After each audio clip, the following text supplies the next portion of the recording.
नमस्कार दोस्तों। आज हम एक ऐसे मुद्दे पर चर्चा करेंगे जो इंडिया के लाखों यूथ को प्रभावित कर रहा है, ब्रेन ड्रेन। हर साल हजारों इंडियन यूथ बेटर स्टडीज और जॉब की तलाश में विदेश जा रहे हैं, लेकिन सवाल ये है कि क्यों? क्या इंडिया में मौके नहीं हैं या ये सिर्फ लोगों की पसंद का मामला है? तो आखिर इंडियन यूथ विदेश क्यों जा रहे हैं? इसके पीछे कई बड़े रीजंस हैं जो अलग अलग फील्ड्स को अफेक्ट करती है। इंडिया में लाखों स्टूडेंट्स आईवी लीग यूनिवर्सिटीज जैसे कि हार्वर्ड, एमआईटी, ऑक्सफोर्ड और स्टैनफोर्ड में पढ़ने का सपना देखते हैं।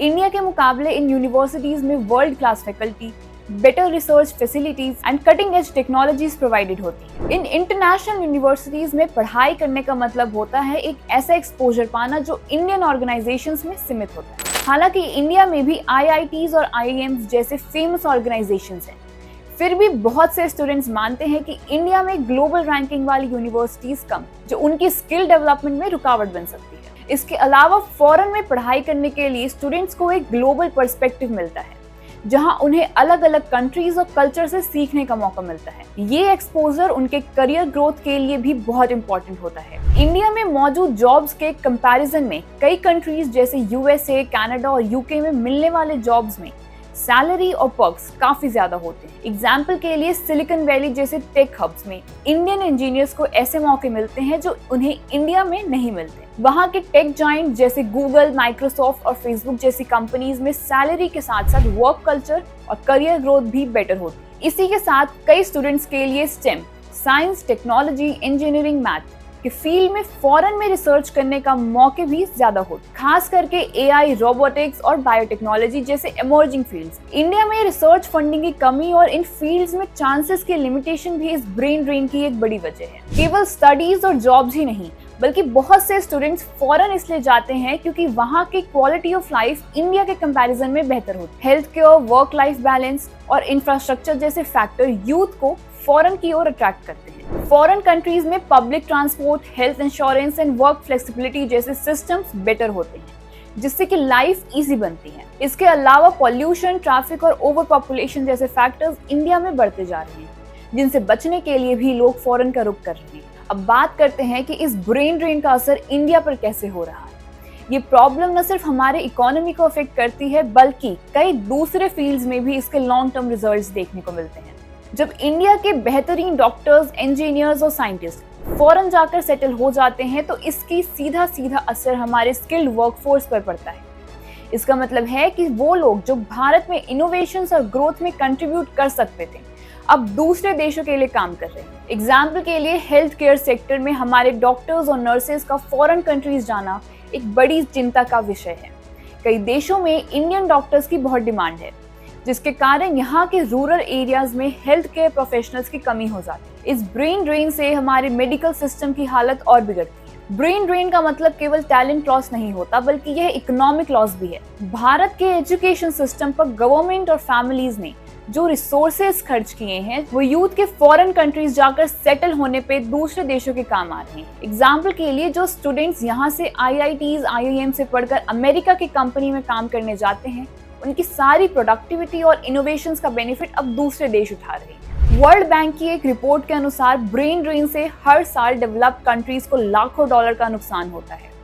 इस नुकसान को पूरा करने के लिए इंडिया को अपने यूथ प्रोफेशनल्स यहाँ रिटेन करने के लिए स्ट्रेटजीज में चेंज करने की जरूरत है। जब हमारे ब्राइटेस्ट माइंड दूसरे देशों में जाकर रिसर्च और डेवलपमेंट करते हैं, तो इसका असर हमारे देश के इनोवेशन इकोसिस्टम पर पड़ता है। फॉरेन कंट्रीज में जाकर ये youth AI, technology and other futuristic fields में काम कर रहे होते हैं, जबकि इंडिया में इन सेक्टर्स में ग्रोथ की रेट स्लो हो जाती है। खास करके स्टार्टअप इकोसिस्टम और न्यू टेक्नोलॉजीज में हमारे यूथ का बाहर जाकर सेटल हो जाना हमारी इकोनॉमी और सोसाइटी के लिए एक बड़ी चुनौती है। अगर ये यूथ इंडिया में रहकर स्टार्टअप शुरू करते, तो नए जॉब्स और इनोवेशंस को बढ़ावा मिल सकता था। अब सवाल ये उठता है कि इंडिया अपने बेस्ट टैलेंट को क्यों रोक नहीं पा रहा।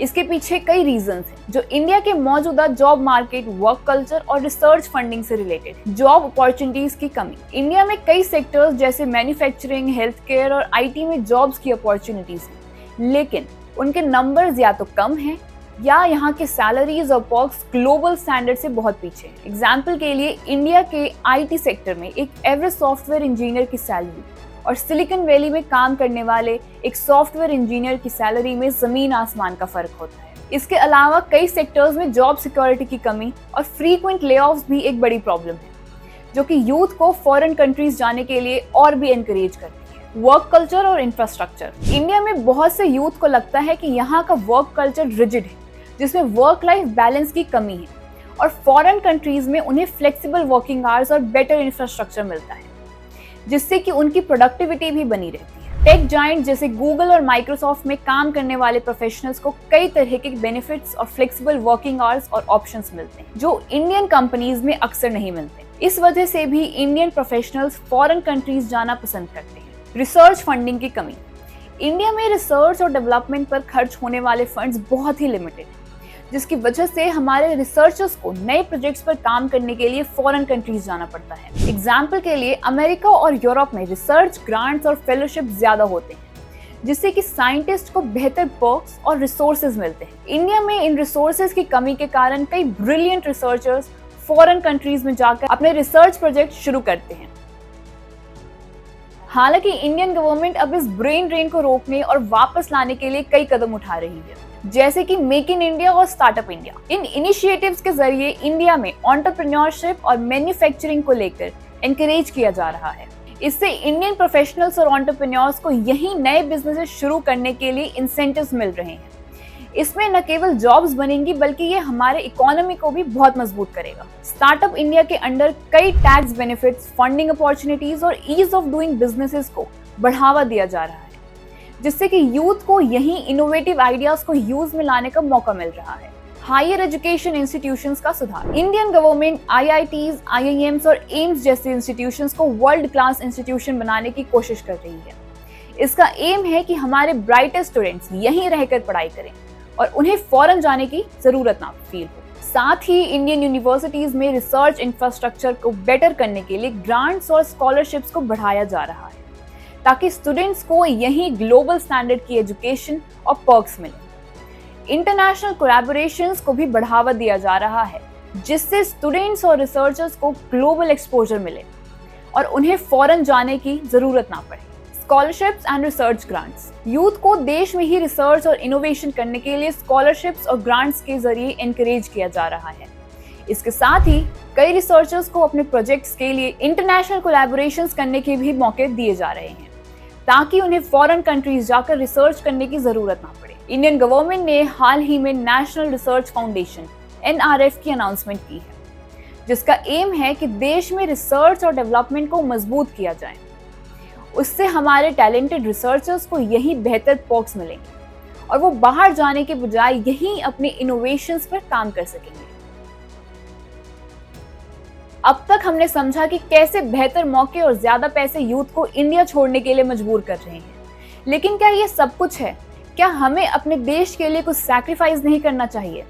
आइए बात करते हैं कि कैसे पेट्रियोटिज्म और नेशन बिल्डिंग में कंट्रीब्यूशन देना आज के यूथ के लिए उतना ही जरूरी है जितना कि करियर और पैसे की इंपॉर्टेंस है। देश के प्रोग्रेस के लिए सैक्रिफाइस की नीड। किसी भी देश का प्रोग्रेस उसके सिटीजन्स की मेहनत और सैक्रिफाइस पर डिपेंड करता है।